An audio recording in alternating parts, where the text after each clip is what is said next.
Hi, welcome to today's seminar on effective healthcare management.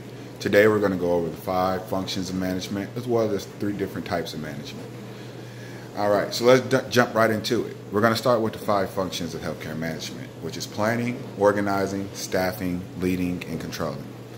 In the planning function, according to Buchbinder and Shanks, the function requires the manager to set a direction and determine what needs to be accomplished.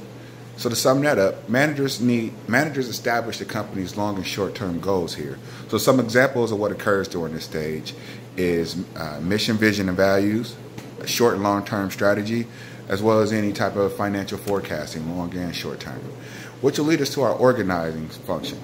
In the organizing function, according to Buchbinder and Shanks, this refers to the overall design of the organization or the specific division, unit, or service. Managers assign resources in the most efficient manner. Examples of what occur in the organizing function are organizational structure, authority and reporting relationships, budgeting, as well as any steering committee or project prioritization for the year. The next function after that will be our staffing function.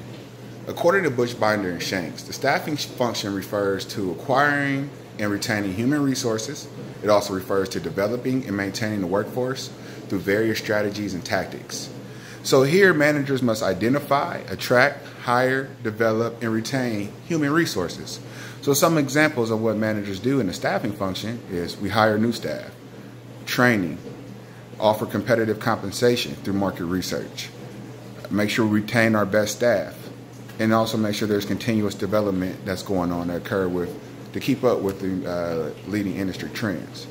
Next, we're going to go into the leading function, which is one of my favorites. According to Buchbinder and Shanks, the leading function focuses on focus in this function is on initiating action in the organization through effective leadership and motivation of communication with subordinates. There's 2 types of leaders. There's transactional and transformational leaders. Now, your transactional leaders, those are your foremen or your assigned tasks and assigned roles, and it's pretty clear cut, no gray area. I think the most impactful leaders are transformational leaders. Here is where leaders create and maintain corporate culture. They do that through motivation and inspiration to others through their action or words.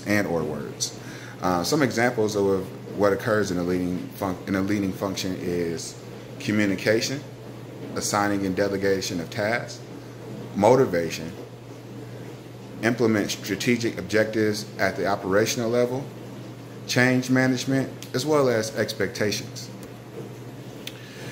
Next, we're going to go into our last function, which is the controlling function. All right, in the controlling function, managers monitor, reward, and/or punish employees for workplace performance and behavior. Some examples of what are used in the controlling function to achieve that are performance management plans, corrective action plans, key performance indicators, or any type of other quantifiable or qualitative or quantitative performance indicators that can be measured by management and presented to employees.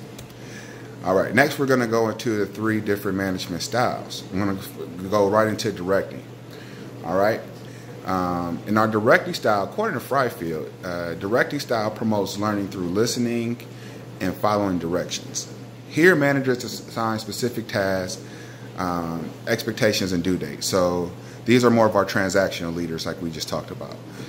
Some strengths of this approach is there's a top-down approach, there's going to be quick decision-making, and there's little room for misinterpretation. Some weaknesses with the directing style is there's little room for self-development by employees, and it can create a stagnant culture. So I think a good example of this would be for entry-level work. If you would think about employees that are starting work in a factory at Ford Motor Company, I think as a new laborer, you would want to give them a clear set of directions for quality control issues just to get them started until they become more experienced and can kind of venture off on their own. Our next style is the discussion style. According to Fryfield, here managers encourage critical thinking and lively discussion by asking employees questions about the problem, opportunity, or issues that must be resolved. So here's the manager's job to facilitate rather than delegate or direct. So here we're a coach, we're not a player. We're literally just, we're just setting expectations. We're kind of driving thoughts, but we're not going to be the ones to deliver the end result. So some strengths here is it's going to give you fact-based decision making and opinion making by your employees. It leads to employee development. Some weaknesses here is I think there's going to be a few employees that could dominate the discussion, so you want to be aware of that. It also could slow down the decision-making process when you have too many cooks in the kitchen. I think this is best used for mid-level employees. So if we go back to Ford Motor Company, let's say if we wanted to improve employee morale, here I think it would be better to bring in mid-level and senior-level employees who've been there for a while, who are not in a management position, who can paint a much more accurate picture of what's going on and what can be done to improve employee morale. So the last style I would like to go through is the delegating management style. All right, so according to Freifeld, in a delegating style, it assigns tasks for employees to tackle independently or in small groups. So here, managers, once again, are not directly involved. You're going to assign the tasks. You may receive status updates. Here, employees are going to work through tasks and issues on their own. So once you assign the employee the task, it's pretty much up to them to ask the manager enough questions so that they understand and not the other way around. Some strengths of this approach is it empowers employees to act and think like owners. It also encourages employee engagement because they are owners now in the project. And it also is great for complex situations where it will require require a lot of input from people with different levels of experience and from different areas of experiences.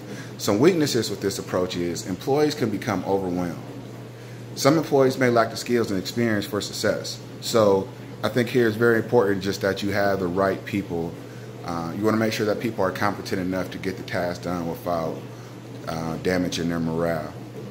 So I think this is best used for tenured and senior employees. So we go back to Ford Motor Company. Say we want to incorporate Wi-Fi technology, onboard Wi-Fi for every car. I think that's something that you would want to let your engineers and developers work on other than executives who may not have that type of expertise or background to understand the feasibility of such a project.